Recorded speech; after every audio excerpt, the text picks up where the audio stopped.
on remote work and learning training of solution architect. Hello everyone, and welcome to the session on remote work and learning. My name is Ishan Anand, and I'm a partner solution architect with AWS. I work with partners across Asia Pacific, helping them understand how to architect and deploy solutions on AWS. In this session, we will look at the AWS solutions available to you to enable remote work for employees, contact center agents, and remote learning for students. These services have been around for a while, and it's good to look at them now, given how the way we work has evolved. This is a level 200 session and will include demos to guide you. Let's quickly cover the agenda for the session. We will begin by looking at the available AWS solutions for remote working and learning scenarios. We'll dive into specific aspects of these services that enable customers to meet their objectives for remote working. I'll share with you steps on how you can quickly get started with 3 AWS services: Amazon WorkSpaces, Amazon AppStream 2.0, and Amazon Connect. And we'll run through a short getting started demo for each of them. Finally, I'll leave with you some next steps for you to accelerate your learning. It's no secret that the way we work is changing rapidly. Globalization was the first major driver of this and brought in a culture of working from anywhere, with anyone, and at any time. This meant that you were no longer bound to the confines of a desk in the office. Instead, you could work from locations that suited your needs and your customers' needs.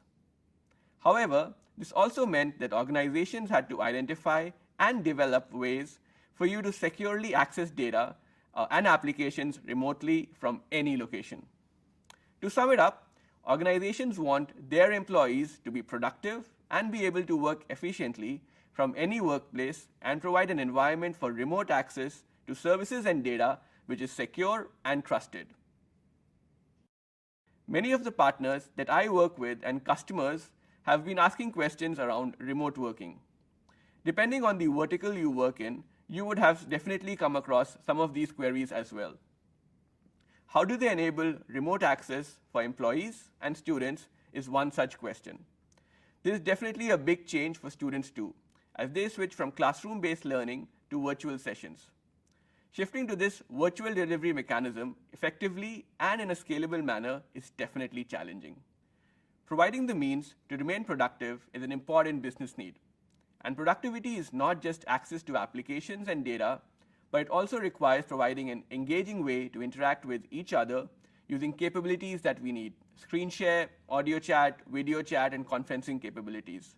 Teams and businesses are figuring out innovative new ways to enable this using AWS cloud services. For businesses running a contact center, a vital point is how do they continue contact center operations and connections with their customers while their staff can work remotely from any location. In the past, I have worked with customers that run a contact center, and I remember talking to contact center agents that work there. Usually, you would see a dashboard showing call queues and call waiting time, and the agents would work off a queue addressing customer queries. If an agent is not available, the call is routed to another agent or put on hold. And this process has not changed, but it is imperative to these organizations to enable it in a remote working scenario as well. And lastly, when you are looking to provide such remote working services securely, a question at the back of your mind is, how will your secure connectivity scale to handle peak demands as more and more employees work remotely? Has it been truly tested for it? Would it be able to handle the load and ensure the employees have a good experience? As some of you may know, AWS have been helping organizations to quickly scale their technology and infrastructure to enable remote working scenarios, provide building blocks to quickly deploy e-learning applications for students, and ensure contact center agents can work remotely. And in all these 3 scenarios, do so securely. And we provide a wide breadth of solutions to enable this. In the space of cloud desktops and applications that need to be accessed remotely, we have Amazon WorkSpaces and Amazon AppStream 2.0. Both of these services fall under our End User Computing or EUC services. Let's do a quick introduction of these services. Amazon WorkSpaces provides you a remote desktop on the cloud that you can access from any location and securely access your content. It is our managed and secure desktop as a service solution for mobile and remote employees, which they can access from any supported device. We will see that user experience in a short demo in a few slides. Amazon AppStream 2.0 is a fully managed application streaming service where users get to access desktop applications securely. Each user has a fluid and responsive experience with their applications and don't need to worry about setting up, installing, or managing applications. Educational institutions can provide students access to the applications they need for classes, and these can be streamed to any device. Software vendors can use AppStream 2.0 to deliver trials, demos, and trainings for their applications with no downloads or installations. Amazon WorkDocs is a fully managed, secure content creation, storage, and collaboration service. You can use it to securely store any type of files. With Amazon WorkDocs, you can easily share and edit those files, provide feedback, and keep versions of them. And because it's stored centrally on AWS, you can securely access it from anywhere on any device. Amazon Chime lets you meet, chat, and place business calls inside and outside your organizations. Share screens using a single application that works on your devices and desktops. You can use the Amazon Chime SDK to build collaborative conferencing solutions for your customers and users, and support a variety of conferencing features such as meetings, audio calling, video calling, and screen share capabilities. You can seamlessly go from a text-based chat to an audio-video call and invite additional attendees into the conversation. Amazon Chime is our remote communication and collaboration service. Amazon Connect lets you quickly spin up a virtual contact center that is fully operational. It is designed to be omni-channel and meets the demands of customers like Amazon's retail business and provides our customers a personal, dynamic, and natural experience. It includes skill-based routing, powerful real-time and historical analytics, and a single unified contact center for voice and chat. Agents and managers just need a supported web browser and an internet connection to engage with customers from anywhere. Agents can place calls and receive calls. Supervisors can monitor and provide coaching and guidance to agents, and managers can view dashboards, monitor metrics, run reports, while they're all working remotely, but as if in the same virtual office. AWS Client VPN is a fully managed elastic VPN service that elastically scales up or down based on user demands and is fully managed service that comes with advanced authentication features like enforcing MFA and federated authentication. It provides you a secure remote network access to your AWS environment and on-premises networking using a single VPN connection. Now, I'll dive into 3 of these services: Amazon WorkSpaces, Amazon AppStream 2.0, and Amazon Connect. Let's first dive into cloud desktop, streaming applications, and content collaboration. Amazon WorkSpaces provides users with a desktop experience. Using WorkSpaces, you can provide access to a desktop for your users with all their applications and data, irrespective of it residing on AWS or on-premises. It helps you to eliminate the need to manage complex virtual desktop infrastructure or VDI systems on-premises that are hard to scale. You deploy Amazon WorkSpaces within your Amazon Virtual Private Cloud or VPC and provide your end users secure access to their desktops. You can encrypt the storage volumes and ensure that no user data is stored on the local device. This helps to improve the security of your users' data and reduces your overall risk surface area. Amazon WorkSpaces lets you access your cloud desktop directly on a wide range of devices like PC, Mac, iPad, web browsers like Firefox and Chrome. It utilizes streaming protocols to provide users a secure and high-quality experience. These protocols analyze the hosted desktop, network, and user's device to select compression and decompression algorithms or codecs that encode a rendering of the user's desktop and transmit it as a pixel stream to the user's device. Let's now dive into a demo about Amazon Workspaces where you can see the things I just spoke about in action. In this demo, we are going to use Amazon Workspaces to provision a virtual cloud-based desktops known as a workspace and assign users to connect to it. I have logged in to my AWS console. As a best practice, it is recommended that you use a separate AWS account in your enterprise to set up workspaces and provide isolation and administrative boundary for your end user computing services. Let's first go to the Directory Services console.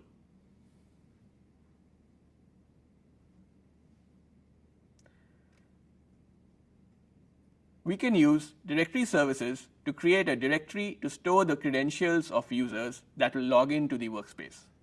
Let's look at the kind of directories we can set up.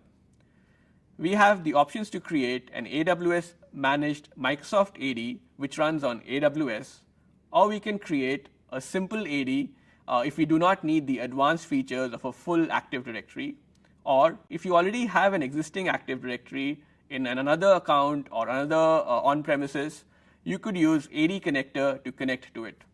For this demo purpose, we will use a Microsoft AD that I have already pre-created. It's an AWS managed Microsoft AD, and I have also pre-created a Workspaces user to use in our demo. And now I'll navigate to the Workspaces console. I will create a new workspace for our demo using the managed AD I showed you. Let's begin by clicking on Launch Workspaces. I am prompted to select a directory for my users, and I will select the managed AD that I've pre-created. Next, I need to configure the user that can access the workspace desktop. I can create new users or select an existing user from the AD. Let's search for the available users and select the workspace user and add that in.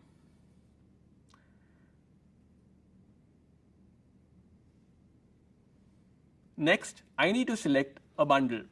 A bundle is a combination of hardware and software options for the user.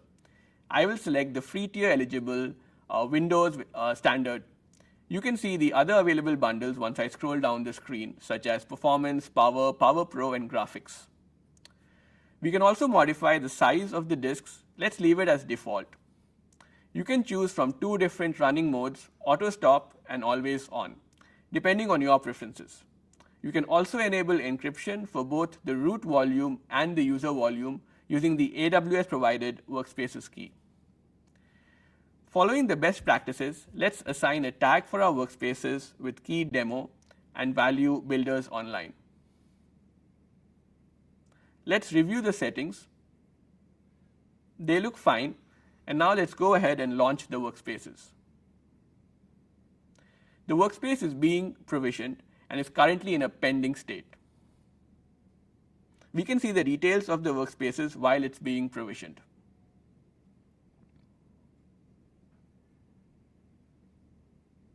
I have skipped ahead to the provisioned workspace, and the status is now available.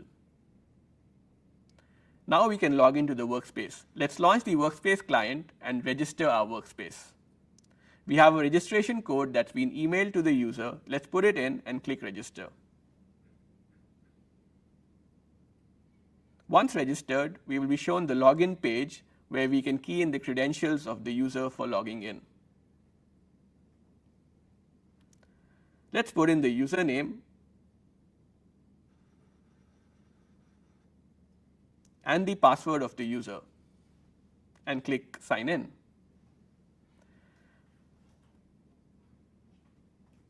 Workspaces is now launching the instance for our user, and once connected, the user will have access to a desktop environment in the cloud. You could have also enabled multi-factor authentication for the user. Our workspace desktop is now launched, and we can now see a familiar Windows environment loading in. Users can access their favorite applications and work seamlessly using these workspaces desktop. You can see the standard Windows interface for the user. That wraps up the demo.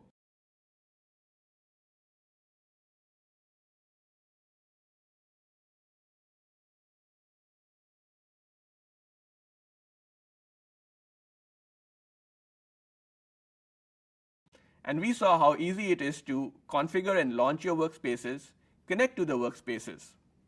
I hope the demo helped you relate to how you can provide a streamed virtual desktop environment for your end users. Let's now look at Amazon AppStream 2.0, which will help us to provide a streaming application environment for the end users of the application. As I mentioned in the opening, Amazon AppStream 2.0 is a fully managed application streaming service. It is meant for the scenario where you want to provide your users access to an application directly and simplify application delivery. Your applications are streamed as encrypted pixels and access data securely within your network. Each user's application are highly responsive because they run on VMs optimized for their use cases. For example, in a graphics-heavy application, it could be streamed from an instance that has a GPU enabled. With Amazon AppStream 2.0, students can access the applications they need for their classes through any computer and from anywhere. Any application that runs on Microsoft Windows Server 2012 R2, Windows Server 2016, or Windows Server 2019 is supported, and you don't need to make any modifications. Let's now dive into a quick demo about Amazon AppStream 2.0, and you can see the user experience. In this demo, we are going to set up an AppStream 2.0 application streaming instance and stream an application to the end user. This is different from streaming an entire WorkSpaces desktop. Let's navigate to the AppStream 2.0 console screen. Let's begin by going to the Images section. An image contains applications that you can stream to your users and the default application settings to enable your users to get started quickly. The image registry provides a list of images available to you. You can use the image builder to create your own application images and customize them based on configurations for your users. Let's connect to the image builder, and this will spin up an instance where we can configure the applications we want to provide for our users. You essentially install the application and then add them to the image builder interface. I'm going to provide applications like Notepad++, GIMP, PuTTY. You can choose to install any business application that you need. Let's launch the image assistance, and once it loads up, you can use it to configure the installed applications. I've already installed Notepad++, PuTTY, Blender, and GIMP. You can add these images to your own image builder. By going through the guided steps in the wizard and adding apps, configuring apps, testing, optimizing, and configuring the image, we can use Image Builder to create an image of all the installed applications in my list. Once an image is ready, it can be used to spin up streaming instances. I've already gone through those guided steps and created an image for our demo. As mentioned, I have an image that I created, and let's take a look at this image. You can see the applications installed in this image are the Notepad++, PuTTY, Blender, etc. Fleets is a group of streaming instances on which user applications are executed and streamed from. Using the image I just showed you, I have pre-created a fleet to save time. When creating a fleet, we select various options like the image as well as the networking information around VPC and subnets and security groups. Once you have a fleet ready, you can create a stack that incorporates the associated fleets. Let's do that now. I have already pre-created the stack for our demo, and I've called it Stack Builders Demo. In this particular stack, you'll be able to configure things like the stack details that includes the fleet information, storage details like the home folders, as well as user settings for transferring files and clipboard information. I have disabled most of these settings for security. Let's now connect to an application that is streaming on this particular stack.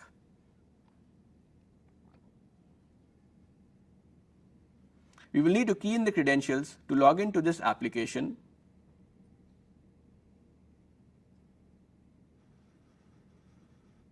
Once I click Login, the instance is launching at the back where we can access the streaming application. As you can see, I have got Notepad already opened up as the instance which is streaming on this particular AppStream 2.0 instance.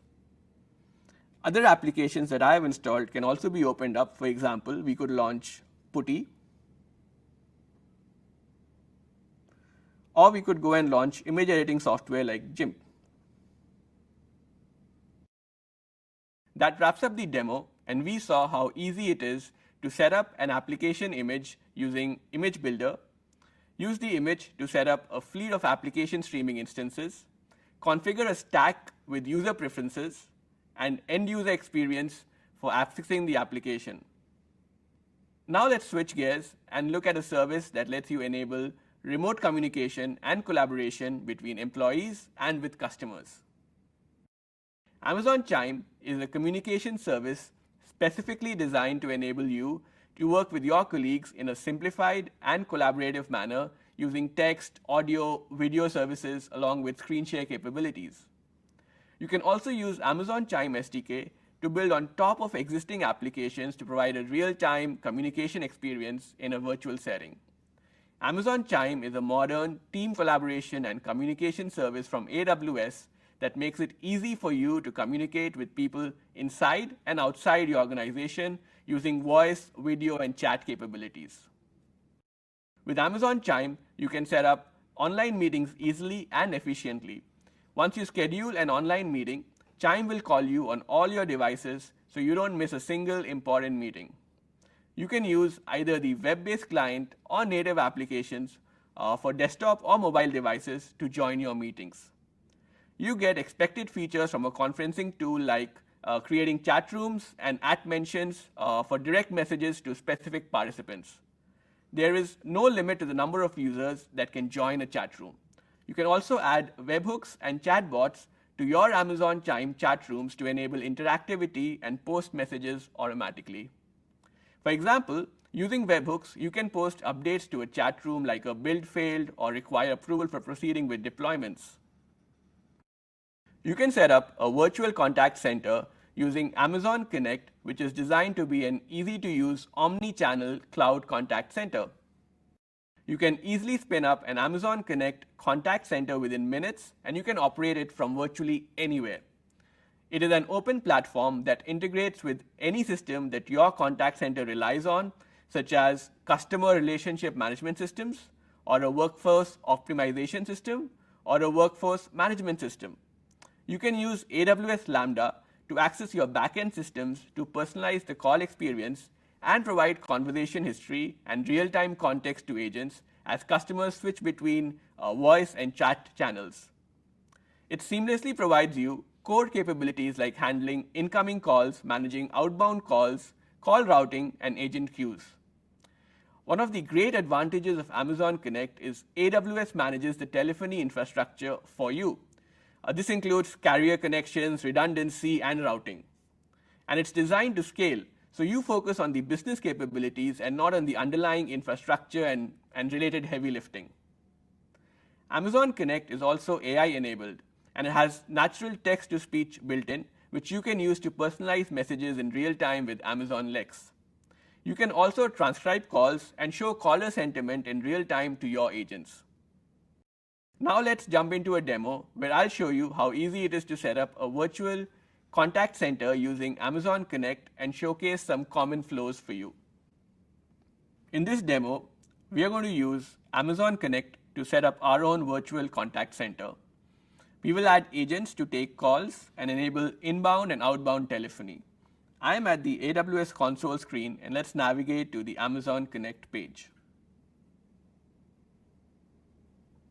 Let's click on Get Started and begin creating the Amazon Connect instance that we will be using in the demo. For the agents in our contact center, we can choose to store them within the Amazon Connect instance or use an existing directory or connect via SAML 2.0 authentication for federated sign-in. I will use an existing directory that I have pre-created. Next, we need to specify an administrator for the Connect instance, and let's use an existing user in the directory for this. In the telephony options, you can choose the kind of calls you want to handle in Amazon Connect, incoming calls and outbound calls. Let's keep them both selected. Call recordings, schedule reports, and chat transcripts are stored in an Amazon S3 bucket that is created for you when you create an Amazon Connect instance. We can review the details of the S3 bucket and CloudWatch flow logs and edit them as required.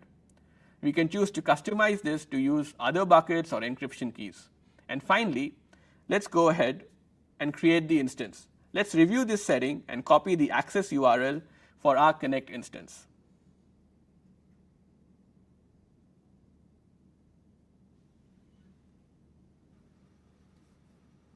I have skipped ahead to avoid waiting, and our Amazon Connect instance is ready now. We can now log into the Amazon Connect instance by clicking on Get Started. We are now brought to the welcome screen of Amazon Connect. Using the left-hand menu, first let's navigate to Users and User Management to add our call center agents from our Active Directory. We can see our Connect admin. Let's click on Add New Users and select the option to add existing users from the directory.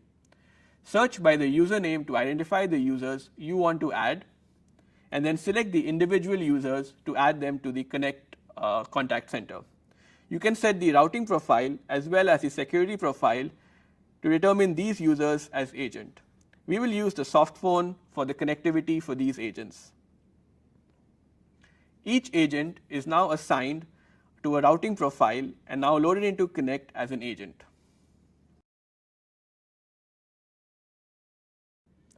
Let's now log in as one of the agents and access the soft phone application. Let's key in the username and password details of the user that we just added to the Connect instance and sign in.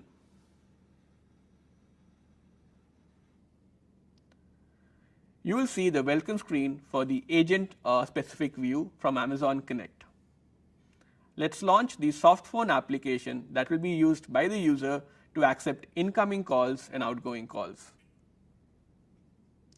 Initially, the status of the agent is offline. Let's change it to available and accept the prompts to allow access to speaker and mic.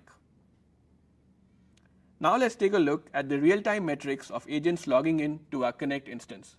We can see this in the dashboards with the details about the available agents inside the real-time metrics dashboard.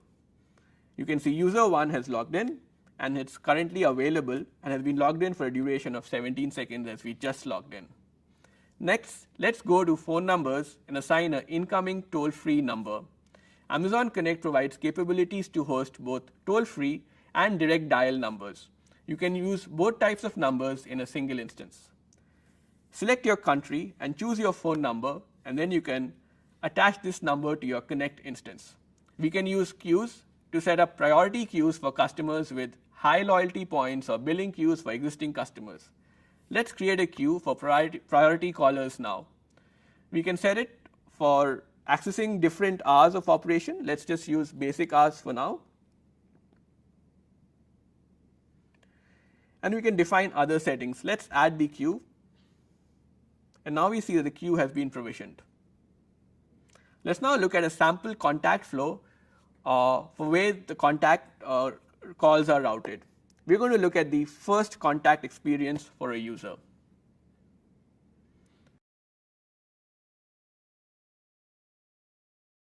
Let's review this flow. Once the call comes in, then we play a greeting audio followed by a welcome message.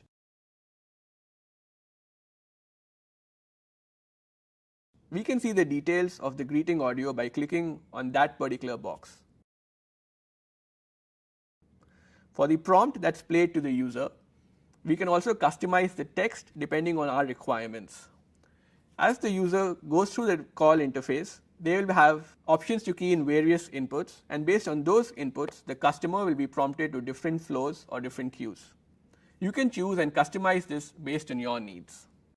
So, during the demo you saw steps to set up a virtual contact center, create and add agents, assign profiles and queues, claiming a phone number, setting up contact flows. I hope the demo helped you to get an idea of the ease with which you can have a fully operational contact center using Amazon Connect.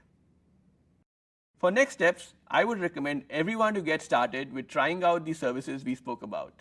Here are some resources that you will find helpful in doing that. Once you set up your AWS account, you can go to the Getting Started links that I have shared on these slides for Amazon WorkSpaces, Amazon AppStream 2.0, Amazon Chime, and Amazon Connect. And to stay up to date on these services, you can visit our AWS blogs for end user computing and business applications.